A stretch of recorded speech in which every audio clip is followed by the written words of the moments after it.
নমস্কাৰ আমাৰ BTR চৰকাৰৰ 2 বছৰীয়া যে আমাৰ বাৰ্ষিক যে ফেষ্টিভেল অহা 20 তাৰিখত ডিসেম্বৰৰ হ'বলৈ গৈ আছে মই সমগ্ৰ BTR বাসী ৰাইজলৈ শুভেচ্ছা জ্ঞাপন কৰিছোঁ আমি যোৱা বহু দিন ধৰি এটা পৰিৱেশ আমি বাস কৰি আছিলোঁ আৰু এই পৰিৱেশটো পৰা আমি মুক্ত পাই পেলাই শান্তিৰে আজি আমি BTR খন বিজেপি JSP আৰু UPPL তিনিটা দলে মিলি পেলাই আমি চলাই আছোঁ আৰু ইয়াত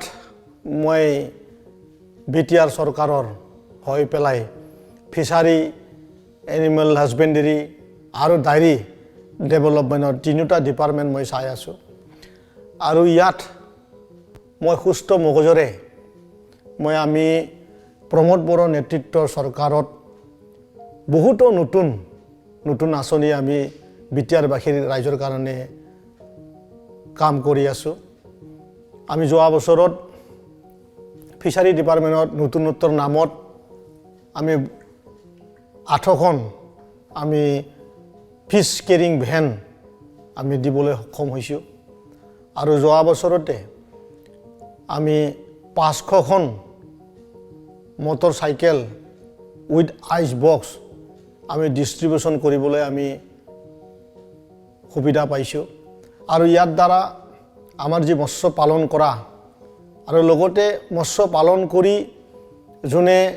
আৰ্থিক স্বাৱলম্বী কৰাৰ চিন্তা চৰ্চাৰে কাম কৰি আছিল সেই আটাইবিলাকে এই সুবিধাটো পাইছে আৰু এই বছৰতো আমি বহুখিনি নতুন আঁচনি আমি এইবাৰ লৈছোঁ তাৰে ভিতৰত আমি এইবাৰ 500খন আইচ বক্স উইথ চাইকেল আমি এইবাৰ দিবলৈ গৈ আছোঁ আৰু 100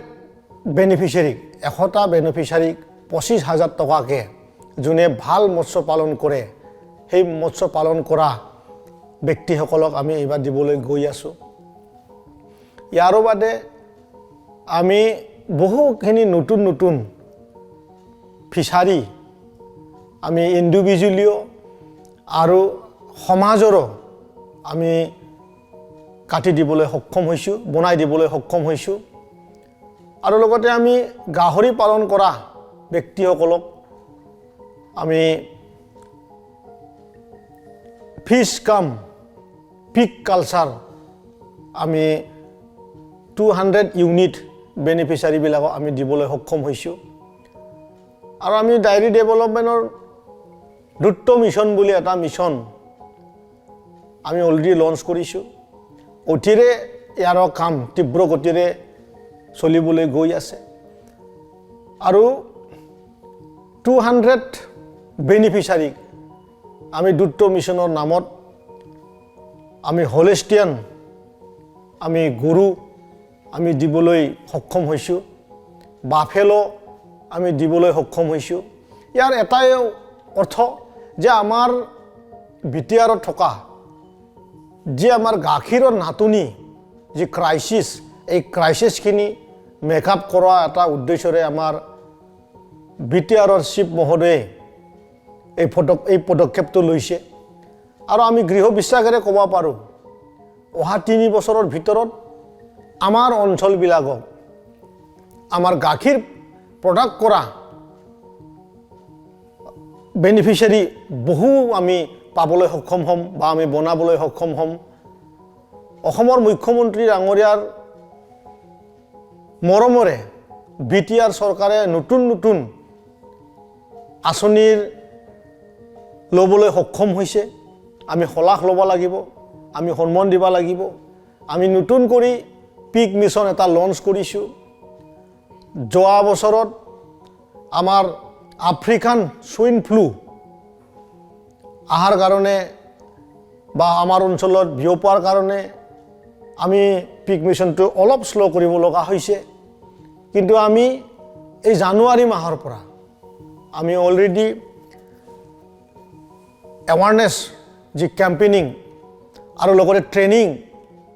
এই সকলো কাম কাজবিলাক চলি আছে গড মিছন লোৱা হৈছে গড মিছন অলৰেডি ট্ৰেইনিঙৰ কাম কাজ চলি আছে আৰু বহুখিনি নতুন নতুন লাইভ ষ্টকৰ ওপৰত যেনেকুৱা 2000 ইউনিট আমি পোল্ট্ৰি ফাৰ্ম আমি এই বছৰত আমি দিবলৈ গৈ আহিছোঁ আমি দিম তা আমি ভাবিছোঁ যে আমাৰ ডিপাৰ্টমেণ্ট ফিচাৰী ডায়েৰী আৰু এনিমেল হাজবেণ্ডাৰী এই তিনিটা ডিপাৰ্টমেণ্টে আহি থকা সময়ত আমাৰ BTR অঞ্চলত সমাজ ব্যৱস্থা অৰ্থাৎ আৰ্থিকভাৱে যে আমি সমস্যাত আমাৰ আই মাতৃসকলে আমাৰ জ্যেষ্ঠসকলে আমাৰ ভাইসকলে জুৰুলা অৱস্থাত আছে আমি ভাবিছোঁ আমাৰ তিনিটা ডিপাৰ্টমেণ্টে এই সমস্যাৰ পৰা পৰিত্ৰাণ পোৱাত বহুখিনি সহায় কৰিব বুলি মই আশা ৰাখিছোঁ কাৰণ আমি ফিচাৰী ডিপাৰ্টমেণ্টত আহি থকা সময়ত প্ৰত্যেকটা মানুহৰ ঘৰত আমি ফিচাৰী কাটাৰ এটা ব্যৱস্থা আমাৰ ভাৰতৰ প্ৰাইম মিনিষ্টাৰ ডাঙৰীয়াই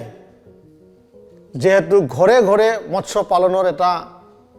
আঁচনি ঘোষণা কৰিছে আৰু সেই আঁচনিটো আমি পাবলৈ সক্ষম হ'ম মই এইখিনিয়ে ক'লোঁ আৰু মই আমাৰ BTR-বাসী ৰাইজক মই শান্তিৰে যাতে আমি আমাৰ অঞ্চলটো ৰাখি থাকিব পাৰোঁ প্ৰমোদ বড়োৰ নেতৃত্বত যাতে আমি নতুন দিগেৰে আমি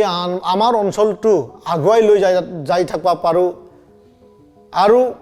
শিক্ষা ব্যৱস্থাটো যাহাতে আমাৰ বেছি চাই বেছি আপোনালোকৰ মৰম পাই পেলাই আমি কাম কৰি যাই থাকিব পাৰোঁ তাৰ মই আশা ৰাখি মই আপোনালোক সকলোকে মোৰ শ্ৰদ্ধা যাচি পেলাই মই সেৱা জনাইছোঁ ধন্যবাদ